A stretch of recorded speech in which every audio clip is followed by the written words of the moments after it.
வணக்கம். ஜெம் செய்திகளுக்காக நான் உங்கள் குணா. இந்திய நேரப்படி காலை 8:30 மணி செய்திகள். முதலில் ஜெம் தலைப்பு செய்திகளை காணலாம். சட்டமன்ற தேர்தலையொட்டி அதிமுக பாஜக இடையேயான தொகுதி பங்கீடு. மத்திய அமைச்சர் பியூஷ் கோயல் சென்னையில் இன்று அதிமுக பொதுச் செயலாளர் எடப்பாடி பழனிசாமியை நேரில் சந்தித்து பேச்சுவார்த்தை. சாத்தான்குளம் வழக்கு. மதுரை முதலாவது கூடுதல் மாவட்ட நீதிமன்றத்தில் இன்று தீர்ப்பு. சட்டமன்ற தேர்தலையொட்டி பிரச்சார பயணத்தை தொடங்குகிறார் நாம் தமிழர் கட்சியின் ஒருங்கிணைப்பாளர் சீமான். தமிழகத்தில் நிலவும் பிரச்சனைகளை மையப்படுத்தி பல்வேறு பாடல்களை பாடி பிரச்சாரம் மேற்கொள்வதாக தகவல். புதுச்சேரியில் பாஜகவில் இருந்து விலகிய சாய் சரவணகுமார் திருப்புவனம் தொகுதி தாவேகா வேட்பாளராக அறிவிப்பு. அரசியல் களத்தில் பெரும் பரபரப்பு. சட்டமன்ற தேர்தலில் 5 தொகுதிகளை ஏற்க வேண்டும். முதலமைச்சர் மு.க.ஸ்டாலின் வலியுறுத்துவதாக மார்க்சிஸ்ட் கம்யூனிஸ்ட் கட்சியின் மாநில செயலாளர் சண்முகம் பேட்டி. மத்திய கிழக்கு போர் ஆபத்தான கட்டத்தில் சென்று கொண்டிருக்கிறது என உலக சுகாதார அமைப்பின் தலைவர் டெட்ரோஸ் எச்சரிக்கை. இனி விரிவான செய்திகளை காணலாம். வருகின்ற சட்டமன்ற தேர்தலை முன்னிட்டு அதிமுக பாஜக இடையேயான தொகுதி பங்கீடு தொடர்பாக மத்திய அமைச்சர் பியூஷ் கோயல் சென்னையில் இன்று அதிமுக பொதுச் செயலாளர் எடப்பாடி பழனிசாமியை நேரில் சந்தித்து பேச்சுவார்த்தை நடத்த உள்ளார். அதிமுக பொதுச் செயலாளர் எடப்பாடி பழனிசாமி கடந்த 19ஆம் தேதி டெல்லியில் சென்று உள்துறை அமைச்சர் அமித்ஷாவை சந்தித்து தொகுதி பங்கீடு பற்றி பேசினார். இதன் பின்னர் டெல்லி விமான நிலையத்தில் எடப்பாடி பழனிசாமி செய்தியாளர்களை சந்தித்து பேசிய போது சட்டமன்ற தேர்தலில் தங்களது கூட்டணி கட்சிகளுடனான தொகுதி பங்கீடு 4 நாட்களில் இறுதி செய்யப்பட்டு விடும் என்று கூறியிருந்தார். இதையடுத்து அதிமுகவுடன் தொகுதி பங்கீடு பேச்சுவார்த்தை நடத்த மத்திய அமைச்சர் பியூஷ் கோயல் இன்று காலை 10 மணிக்கு சென்னை வருகிறார். இதன் பின்னர் அவர் சென்னை நுங்கம்பாக்கத்தில் உள்ள நட்சத்திர விடுதியில் அதிமுக பொதுச் செயலாளர் எடப்பாடி பழனிசாமியை சந்தித்து பேச்சுவார்த்தை நடத்த உள்ளார். இந்த நிகழ்வில் கூட்டணி கட்சி தலைவர்களும் கலந்து கொள்கின்றனர். அதிமுக தரப்பில் பாஜகவிற்கு 27 இடங்கள் வரை ஒதுக்க முன்வந்திருப்பதாக தகவல் வெளியாகியுள்ளது. இதையடுத்து அதிமுகவுடன் மேற்கொள்ளப்பட உள்ள தொகுதி பங்கீடு அரசியல் வட்டாரங்களில் பெரும் எதிர்பார்ப்பை அதிகரித்துள்ளது. 5 ஆண்டுகளுக்கு மேலாக விசாரணை நடந்த சாத்தான்குளம் இரட்டை படுகொலை வழக்கில் இன்று தீர்ப்பு வெளியாக உள்ளது. 2020ஆம் ஆண்டு ஜூன் மாதம் கொரோனா ஊரடங்கு அமலில் இருந்த காலத்தில் கடையை தாமதமாக அடைத்ததாக கூறி சாத்தான்குளத்தைச் சேர்ந்த வணிகர்களான ஜெயராஜ் மற்றும் அவரது மகன் பென்னிக்ஸ் ஆகியோரை போலீசார் விசாரணைக்காக அழைத்து சென்றனர். காவல் நிலையத்தில் வைத்து போலீசார் நடத்திய கொடூர தாக்குதலில் இருவரும் அடுத்தடுத்து உயிரிழந்தனர். இந்த வழக்கில் ஆய்வாளர் ஸ்ரீதர், சார்பு ஆய்வாளர்கள் ரகு கணேஷ், பாலகிருஷ்ணன் உள்ளிட்ட 10 போலீசார் கைது செய்யப்பட்டனர். கைதானவர்களில் சிறப்பு சார்பு ஆய்வாளர் பால்துரை உடல்நலக்குறைவில் உயிரிழந்த நிலையில் எஞ்சிய 9 பேரும் தற்போது சிறையில் உள்ளனர். மதுரை முதலாவது கூடுதல் மாவட்ட நீதிமன்றத்தில் நீதிபதி முத்துக்குமரன் முன்னிலையில் நடைபெற்று வந்த இந்த வழக்கின் விசாரணை முழுமையாக முடிவடைந்த நிலையில் இன்று தீர்ப்பளிக்கப்பட உள்ளது. இந்த தீர்ப்பு நீதித்துறையின் மீதான நம்பிக்கையையும் காவல்துறையின் பொறுப்புணர்வையும் மீண்டும் ஒருமுறை நிலைநாட்டும் என்று பரவலாக எதிர்பார்க்கப்படுகிறது. வருகின்ற சட்டமன்ற தேர்தலையொட்டி நாம் தமிழர் கட்சியின் ஒருங்கிணைப்பாளர் சீமான் இன்று பாட்டு பாடி பிரச்சார பயணத்தை தொடங்குகிறார். திருவள்ளூர் மாவட்டம் திருத்தணியில் உள்ள முருகன் கோவிலில் நாம் தமிழர் கட்சியின் ஒருங்கிணைப்பாளர் சீமான் வருகின்ற சட்டமன்ற தேர்தலையொட்டி வழிபாடு செய்து தேர்தல் பிரச்சாரத்தை தொடங்க உள்ளார். பிரச்சாரத்தின் போது தமிழகத்தில் நிலவும் பிரச்சனைகளை மையப்படுத்தி பல்வேறு பாடல்களை பாடி பிரச்சார பயணத்தை மேற்கொள்கிறார் என தகவல் வெளியாகியுள்ளது. புதுச்சேரியில் பாஜகவில் இருந்து விலகிய சாய் சரவணகுமார் திருப்புவனம் தொகுதி தாவேகா வேட்பாளராக அறிவிக்கப்பட்டுள்ள நிலையில் அரசியல் களத்தில் பெரும் பரபரப்பை ஏற்படுத்தியுள்ளது. புதுச்சேரி மாநிலத்தில் நடைபெறவுள்ள சட்டமன்ற தேர்தலையொட்டி தமிழக வெற்றிக் கழகத்தின் தலைவர் விஜய் 30 பேர் கொண்ட தாவேகா வேட்பாளர் பட்டியலை வெளியிட்டுள்ளார். இந்த வேட்பாளர் பட்டியலில் பாஜகவிலிருந்து காலையில் விலகிய சாய் சரவணகுமார் இரவில் திருப்புவன தொகுதி தாவேகா வேட்பாளராக அறிவிக்கப்பட்டுள்ளது அரசியல் களத்தில் பெரும் பரபரப்பை ஏற்படுத்தியுள்ளது. இதில் சாய் சரவணகுமார் 2021ஆம் ஆண்டு பாஜக சார்பில் வென்று 2025ஆம் ஆண்டு வரை முதலமைச்சர் ரங்கசாமியின் அமைச்சரவையில் பதவி வகித்துள்ளார் என்பது குறிப்பிடத்தக்கது. முதலமைச்சர் மு.க.ஸ்டாலின் வலியுறுத்துவதாக மார்க்சிஸ்ட் கம்யூனிஸ்ட் கட்சியின் மாநில செயலாளர் சண்முகம் தெரிவித்துள்ளார். திமுக கூட்டணியில் மார்க்சிஸ்ட் கம்யூனிஸ்ட் கட்சிக்கான தொகுதி பங்கீடு என்று முடிவாகவில்லை. முதலமைச்சர் மு.க.ஸ்டாலினை சந்தித்து பேச்சுவார்த்தை குழு பேச்சுவார்த்தை நடத்திய நிலையில் இன்னும் இழுபறி நீடிக்கிறது. 2021ஆம் ஆண்டு சட்டமன்ற தேர்தலில் திமுக கூட்டணியில் மார்க்சிஸ்ட் கம்யூனிஸ்ட் கட்சி 6 இடங்களில் போட்டியிட்டு 2 இடங்களில் வெற்றி பெற்றது. 2026 தேர்தலில் கூடுதல் இடங்களில் போட்டியிட அக்கட்சியினர் விரும்பிய நிலையில் திமுக கூட்டணியில் தேமுதிக, மக்கள் நீதி மய்யம் உள்ளிட்ட பல்வேறு கட்சிகளும் இணைந்துள்ளதால் தொகுதிகளை குறைத்துக் கொள்ள திமுக குழு கோரியுள்ளது. இதன் காரணமாக இதுவரை உடன்பாடு ஏற்படவில்லை. இந்த நிலையில் மார்க்சிஸ்ட் கம்யூனிஸ்ட் கட்சியின் மாநில செயலாளர் சண்முகம் செய்தியாளர்களை சந்தித்து பேசினார். அப்போது 5 தொகுதிகளை ஏற்க வேண்டும் என முதலமைச்சர் மு.க.ஸ்டாலின் வலியுறுத்துவதாக தெரிவித்துள்ளார். மத்திய கிழக்கு போர் ஆபத்தான கட்டத்தில் சென்று கொண்டிருப்பதாக உலக சுகாதார அமைப்பு எச்சரிக்கை விடுத்துள்ளது. ஈரான் மற்றும் இஸ்ரேலில் உள்ள அணுசக்தி முக்கியத்துவம் வாய்ந்த தளங்களுக்கு அருகில் நடந்ததாக கூறப்படும் தாக்குதல்கள் குறித்து உலக சுகாதார அமைப்பின் தலைவர் டெட்ரோஸ் எச்சரிக்கை விடுத்தார். மேலும் மத்திய கிழக்கு மோதல் ஒரு ஆபத்தான கட்டத்தை எட்டியுள்ளதாகவும் அவர் குறிப்பிட்டுள்ளார். ஈரானில் உள்ள நடன்ஸ் செறிவூட்டல் வளாகம் மற்றும் அணுசக்தி நிலையம் அமைந்துள்ள இஸ்ரேல் நகரமான டிமோனா மீது தாக்குதல் நடத்தப்பட்டதாக கூறப்படுவதால் மத்திய கிழக்கில் போர் ஒரு ஆபத்தான கட்டத்தை எட்டியுள்ளதாக டெட்ரோஸ் தெரிவித்தார். அரசியல் புரிதலற்ற இளைஞர்களை கொண்ட நடிகர் விஜயின் தமிழக வெற்றி கழகத்துடன் கூட்டணி அமைக்கப் போவதில்லை என தமிழக வாழ்வுரிமை கட்சி தலைவர் வேல்முருகன் தெரிவித்துள்ளார். திமுகவிலிருந்து வெளியேறியதும் விஜயின் தமிழக வெற்றி கழகத்துடன் வேல்முருகன் இணைவார் என்ற எதிர்பார்ப்பு நிலவியது. ஆனால் அதை முற்றிலும் மறுத்த வேல்முருகன் விஜய் மற்றும் அவரது கட்சியை கடுமையாக விமர்சித்துள்ளார். விஜய் அரசியலுக்கு வந்தபோது முதலில் வரவேற்றவர்களில் தானும் ஒருவர் என்றாலும் கூட தற்போது அந்த கட்சியை அரசியல் புரிதல் இல்லாத இளைஞர்கள் கொண்ட அமைப்பு என அவர் குற்றம் சாட்டினார்.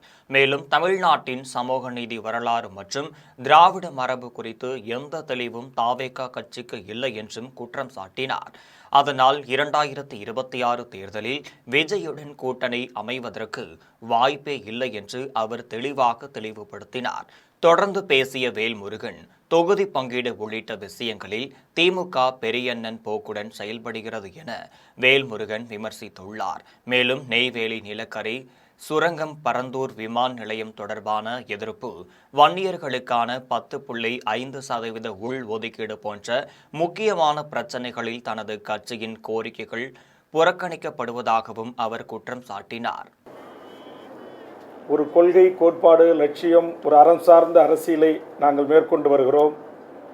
அதனால் தமிழ்நாட்டில் வாழ்கின்ற கோடிக்கணக்கான தமிழ் மக்களின் உணர்வுகளும் தமிழ்நாட்டின் படித்த இளைஞர்களுடைய வேண்டுகோளும் உலகம் முழுவதும் வாழ்கின்ற புலம்பெயர்ந்து எமது ஈழ உறவுகளின் வேண்டுகோளையும் உள்ளடக்கி விவசாயிகள், மாணவர்கள், மீனவர்கள், தாய்மார்கள், பல்வேறு தரப்புகளின் கண்ணீரை துடைக்கின்ற கோரிக்கைகளான ஒரு 10 அம்ச கோரிக்கைகளை முன்வைத்து பேச்சுவார்த்தை குழுவுடன் வழங்கி எங்களில் இடங்களில் கூட எங்களுக்கு பிரச்சனை இல்லை, இந்த கோரிக்கைகளை உடனடியாக நிறைவேற்றி தருவதற்கு மாண்புமிகு தமிழ்நாடு முதலமைச்சர் அவர்கள் ஆவணை செய்ய வேண்டும் என்று நான் வலியுறுத்தியிருந்தேன்.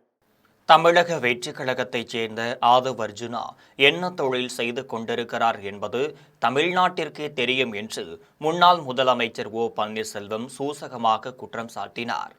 சிவகங்கை மாவட்டம் இளையான்குடியில் கூட்டுறவுத்துறை அமைச்சர் கே.ஆர். பெரிய கருப்பன் தலைமையில் தமிழ்நாடு தலை குனியாது என்ற தலைப்பில் பொதுக்கூட்டம் நடைபெற்றது. இதில் கலந்து கொண்ட பின்னர் செய்தியாளர்களிடத்தில் பேசிய ஓ பன்னீர்செல்வம், முதலமைச்சர் ஸ்டாலினுக்கு அழுத்தம் யாராலும் கொடுக்க முடியாது என்றார். அமெரிக்காவை மிரட்டினாலும் முதலமைச்சர் பணிய மாட்டார் என்றும் தமிழ்நாடு என்றென்றும் தலை குனியாது என்றும் ஓபிஎஸ் தெரிவித்தார். தமிழக அரசு மக்கள் நலத்திட்டங்களை சிறப்பாக செயல்படுத்தி வருவதாகவும் கூறிய ஓ பன்னீர்செல்வத்திடம் திமுக ஆட்சியை பண்ணையார் ஆட்சி என்று ஆதவ் அர்ஜுனா செய்த விமர்சனம் குறித்த செய்தியாளர் கேள்வி எழுப்பினார். அதற்கு அவர் ஆதவ் அர்ஜுனா என்ன தொழில் செய்கிறார் என்பது தமிழ்நாட்டிற்கே தெரியும் என்றும் யார் பண்ணையார் என்பது மக்களுக்கு நன்றாக தெரியும் என்று பதிலடி கொடுத்தார். நாட்டு மக்களுக்கு, தமிழ்நாட்டு மக்களுக்கு நன்றாக தெரியும். தமிழக அரசை சிறப்பான அரசாக நாட்டு மக்களுக்கு நல்ல பல திட்டங்கள் தந்த முதலமைச்சர் தளபதி அவர்கள் தான் என்பது நாட்டு மக்கள் நன்றாக அறிந்து வைத்திருக்கார் என்பதை தெரிவித்துக் கொள்கிறேன். ஆதவர்ஜுனா சொல்லியிருக்காரு, பண்ணையார் ஆட்சி தான் திமுக நடக்குது அப்படின்னு சொல்லி ஒரு குற்றச்சாட்டு வச்சிருக்காரு. இது எப்படி பாக்குறீங்க? ஆதவர்ஜுன் என்ன தொழில் நடத்தி கொண்டிருக்கிறார் என்று உங்களுக்கு அனைவருக்கும் தெரியும். யார் பண்ணையார் என்பது உங்களுக்கு நன்றாக தெரியும். புதுக்கோட்டை மாவட்டம் அறந்தாங்கியில் வாக்காளர்களுக்கு விழிப்புணர்வை ஏற்படுத்தும் விதமாக மாணவர்களின் ஆடல் பாடல் நிகழ்ச்சியை ஆட்சியர் அருணா தொடங்கி வைத்தார். தமிழ்நாடு சட்டமன்ற பொதுத் தேர்தல் 2026 முன்னிட்டு வாக்காளர்கள் 100 விழுக்காடு வாக்களிக்க வேண்டும் என்பதை வலியுறுத்தி புதுக்கோட்டை மாவட்ட ஆட்சித் தலைவர் அருணா தலைமையில் அறந்தாங்கி சட்டமன்ற தொகுதியில் வாக்காளர் விழிப்புணர்வு பிரச்சாரத்துடன் மாணவர்களின் ஆடல் பாடல் மற்றும் சிலம்பாட்ட நிகழ்ச்சிகள் மூலம் வாக்காளர் விழிப்புணர்வு பிரச்சாரம் நடைபெற்றது. இந்நிகழ்ச்சியை மாவட்ட ஆட்சியர் அருணா தொடங்கி வைத்து பொதுமக்களுக்கு துண்டு பிரசுரங்களை வழங்கினார். சாதாரண டீ கடைக்காரராக இருந்த ஓபிஎஸ்ஐ 3 முறை முதலமைச்சராக்கி அழகு பார்த்த அதிமுக கட்சியை பார்த்து அழிந்துவிடும் என்று பேசுவதா என்று முன்னாள் அமைச்சர் செல்லூர் ராஜு கண்டனம் தெரிவித்துள்ளார். சென்னை ராயப்பேட்டையில் உள்ள அதிமுக அலுவலகத்தில் தேர்தல் பிரச்சார குழு ஆலோசனை கூட்டம் முன்னாள் நாடாளுமன்ற அமைச்சர் தம்பிதுரை தலைமையில் நடந்தது. இதில் தேர்தல் பிரச்சாரத்தில் கொடுக்கக்கூடிய வாக்குறுதிகள் குறித்தும் பிரச்சாரத்தில் எவ்வாறு செயல்பட வேண்டும் என்பது உட்பட பல்வேறு விவகாரங்கள் விவாதிக்கப்பட்டனர். இதில் அதிமுகவின் முன்னாள் அமைச்சர்கள் கலந்து கொண்டனர். இந்த கூட்டத்திற்கு பின் செய்தியாளர்களுக்கு பேட்டியளித்த செல்லூர் ராஜு, சாதாரண டீ கடைக்காரராக இருந்த ஓபிஎஸ்ஐ 3 முறை அமைச்சராக்கி பல்வேறு பொறுப்புகளை கொடுத்து அழகு பார்த்த அதிமுக கட்சி அழிந்துவிடும் என்று ஓபிஎஸ் பேசலாமா என்று ஆவேசமாக கேள்வி எழுப்பினார். அதிமுக படுதோல்வி அடையும், திமுக எழுத்து நிக்கிறதுக்கு எந்த சக்திக்கும் தைரியமே இல்லை அப்படின்னு சொல்றாரு. அதிமுகன்ற கட்சி இல்லைன்னா 2 நாளைக்கு முன்னாடி பேசுறாரு. அவருடைய பிரச்சாரத்தை எப்படி பாருங்க? அவர் பிரச்சாரம்னா ஒண்ணும் இல்ல. நேற்று கூட அவர் சிவகங்கை கூட்டத்துல பேசுறாரு.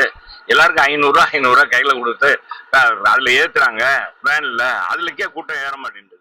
ஈரானில் சிக்கி தவிக்கும் 700 தமிழக மீனவர்களை உடனடியாக மீட்க நடவடிக்கை எடுக்க வேண்டும் என ஒன்றிய பாஜக அரசை மதிமுக பொதுச் செயலாளர் வைகோ வலியுறுத்தியுள்ளார். இது தொடர்பாக அவர் வெளியிட்டிருக்கும் அறிக்கையில், தூத்துக்குடி, நெல்லை, ராமநாதபுரம், கடலூர், குமரி மாவட்டங்களைச் சேர்ந்த நூற்றுக்கணக்கான மீனவர்கள் ஈரானில் பணியாற்றி வருவதாகவும் தற்போது அங்கு போர் முற்றுவதால் மீனவர்களின் பாதுகாப்பு கேள்விக்குறியாக இருப்பதாக குறிப்பிட்டுள்ளார். இதனிடையே குமரி மாவட்டம் கடையம்பட்டணத்தைச் சேர்ந்த பாபின், செசாரியோ, சத்யரேமா ராஜ் ஆகியோர் உயர்நீதிமன்ற மதுரை கிளையில் தாக்கல் செய்த மனுவில் ஈரான் நாட்டில் தவிக்கும் தமிழக மீனவர்களை பாதுகாப்பாக அழைத்து வர உத்தரவிட வேண்டும் என்று குறிப்பிட்டிருந்ததை வைகோ சுட்டிக்காட்டியுள்ளார். மேலும் அந்த மனு கடந்த 11ஆம் தேதி நீதியரசர் பரத சக்கரவர்த்தி முன்பு விசாரணைக்கு வந்தபோது அரசு தரப்பில் ஈரானில் உள்ள இந்தியர்களை மீட்க இந்திய தூதரகம் நடவடிக்கை எடுத்து வருவதாக இந்திய அரசு சார்பில் அனைத்து முயற்சிகளும் எடுக்கப்பட்டிருப்பதாக கூறப்பட்டதையும் அவர் நினைவு கூர்ந்துள்ளார். ஆனால் இதுவரை ஒன்றிய அரசு தமிழக மீனவர்களை மீட்க உரிய நடவடிக்கை எடுக்கவில்லை என்று கூறியுள்ள வைகோ, ஒன்றிய அரசு தமிழ்நாட்டு மீனவர்களை மீட்பதற்கு சிறப்பு விமானங்கள் அல்லது கப்பல்கள் மூலம் விரைந்து நடவடிக்கை மேற்கொள்ள வேண்டும் என்று கோரிக்கை விடுத்துள்ளார். உள்நாட்டு விமான கட்டணங்களுக்கான உச்சவரம்பை இன்று முதல் நீக்குவதாக ஒன்றிய அரசு அறிவித்துள்ளது. இதனால் டிக்கெட் கட்டணம் பன்மடங்கு அதிகரிக்க உள்ளது. இந்தியாவில் உள்நாட்டு விமான கட்டணங்கள் மீது விதிக்கப்பட்டிருந்த தற்காலிக உச்சவரம்பை நீக்க ஒன்றிய அரசு முடிவு செய்துள்ளது. இன்று முதல் இந்த மாற்றம் அமலுக்கு வருவதால் விமான நிறுவனங்கள் தங்களின் இயக்க செலவு மற்றும் சந்தை நிலவரத்திற்கு ஏற்ப தன்னிச்சையாக கட்டணங்களை நிர்ணயிக்க வழிவகை செய்யப்பட்டுள்ளது. கடந்த 2025 டிசம்பர் மாதத்தில் இண்டிகோ உள்ளிட்ட நிறுவனங்களில் விமான சேவைகளில் ஏற்பட்ட குளறுபடிகள் காரணமாக கட்டணங்கள் கடுமையாக உயர்ந்தனர். இதை கட்டுப்படுத்தவும் பயணிகளை பாதுகாக்கவும் தூரத்தை பொறுத்து ஒரு வழி பயணத்திற்கு அதிகபட்சமாக சுமார் 18,000 ரூபாய் வரை மட்டுமே கட்டணம் வசூலிக்கப்பட வேண்டும் என்று ஒன்றிய அரசு தற்காலிகமாக உச்சவரம்பு விதித்திருந்தது.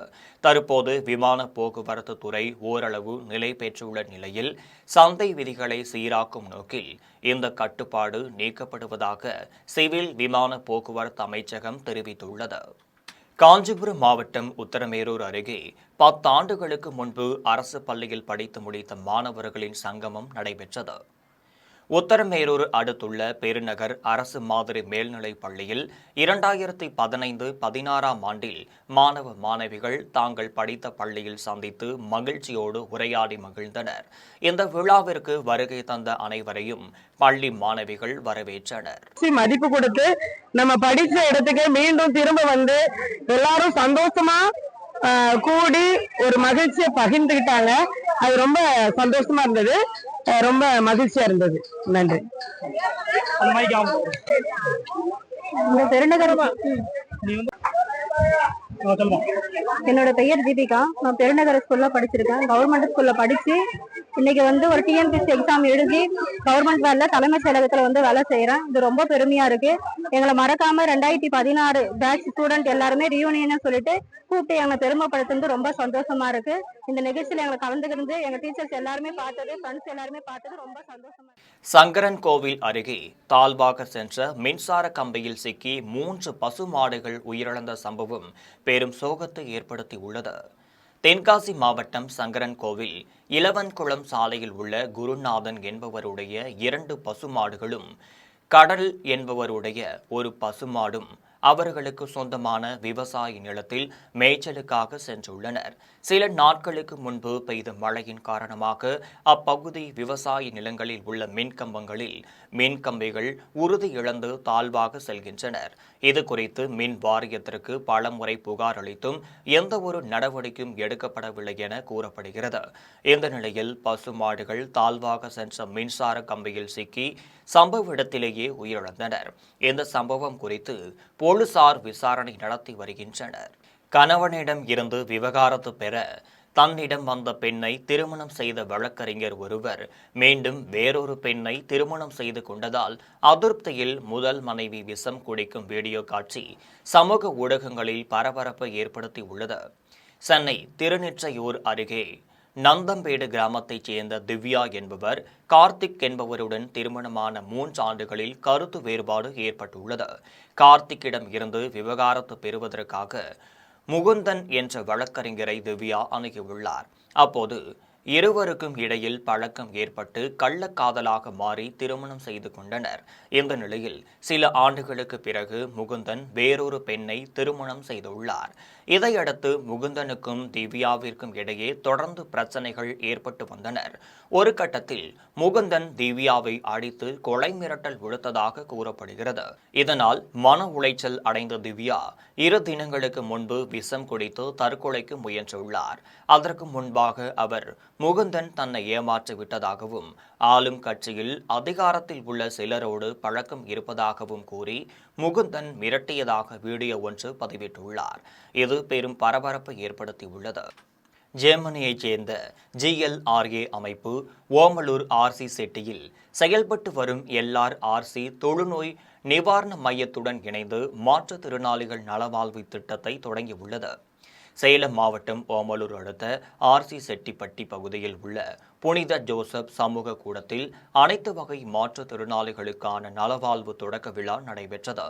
ஜெர்மனியைச் சேர்ந்த GLRA அமைப்பும் ஓமலூர் RC செட்டிப்பட்டியில் செயல்பட்டு வரும் LRRC தொழுநோய் நிவாரண மையத்துடன் இணைந்து ஓமலூர் மற்றும் சுற்றுவட்டார பகுதிகளில் வசித்து வரும் அனைத்து வகை மாற்றுத்திறனாளிகளையும் கண்டறிந்து அவர்களுக்கு தேவையான நலவாழ்வு உதவிகளை வழங்கும் நோக்கில் மாற்றுத்திறனாளிகள் நலவாழ்வு திட்டத்தை தொடங்கியுள்ளது.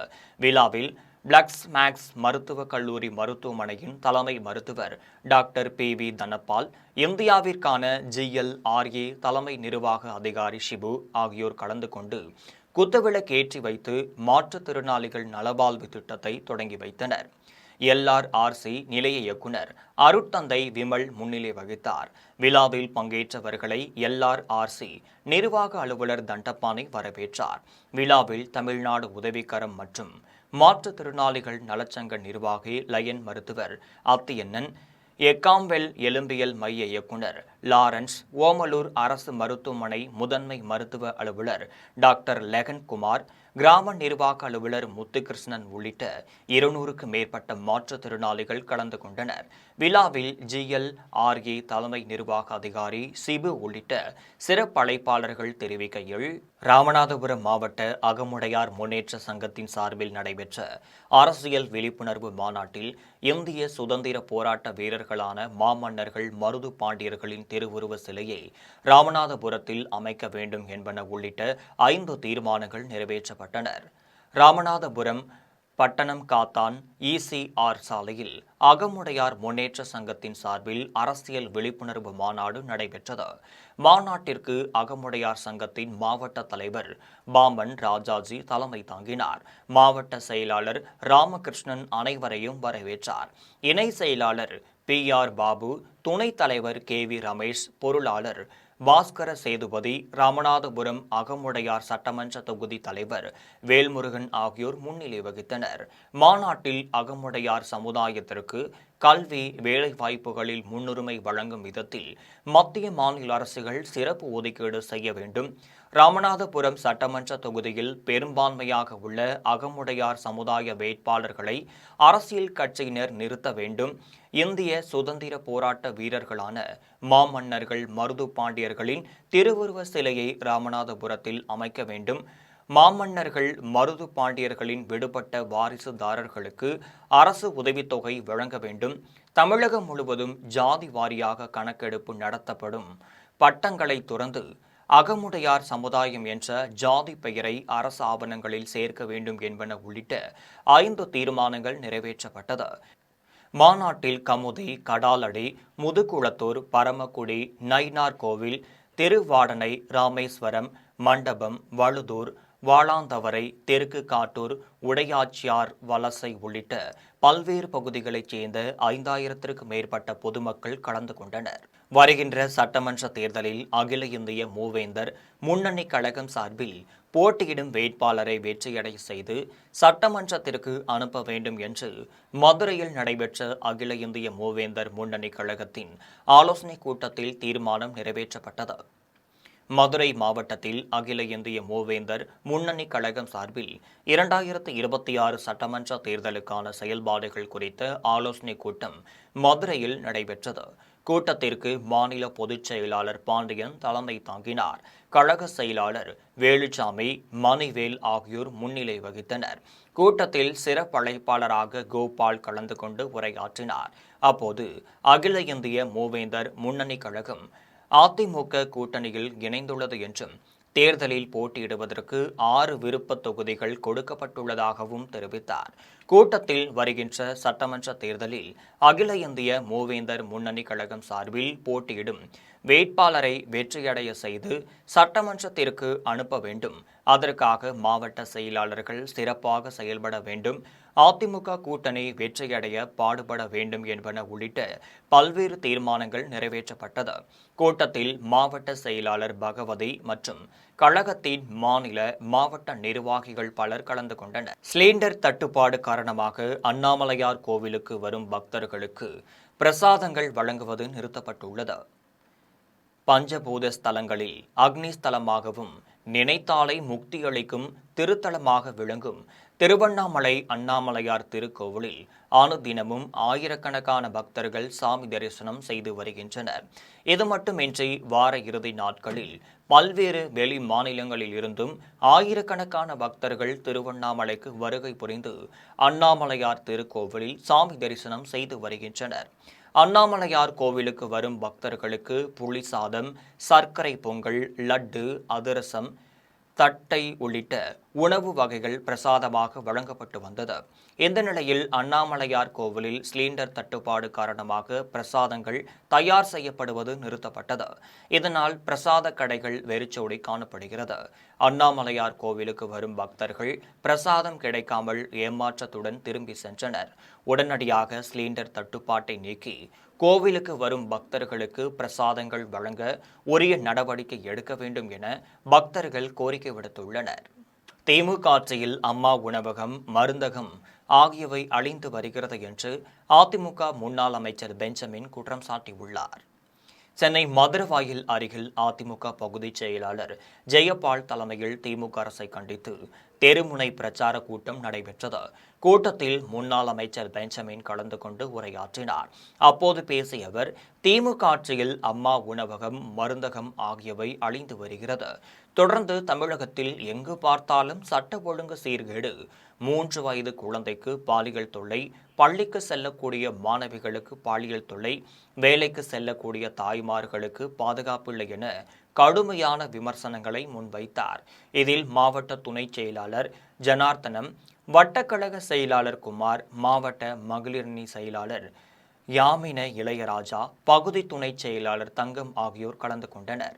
மத்திய மாநில அரசுகள் கேஸ் சிலிண்டர் சீராக கிடைக்கவும், உணவக உரிமையாளர்கள், தொழிலாளர்களின் வாழ்வாதாரம் காக்க நடவடிக்கை எடுக்க வேண்டும் என தமிழ்நாடு வணிகர் சங்கங்களின் பேரவைத் தலைவர் சவுந்தரராஜன் வலியுறுத்தியுள்ளார்.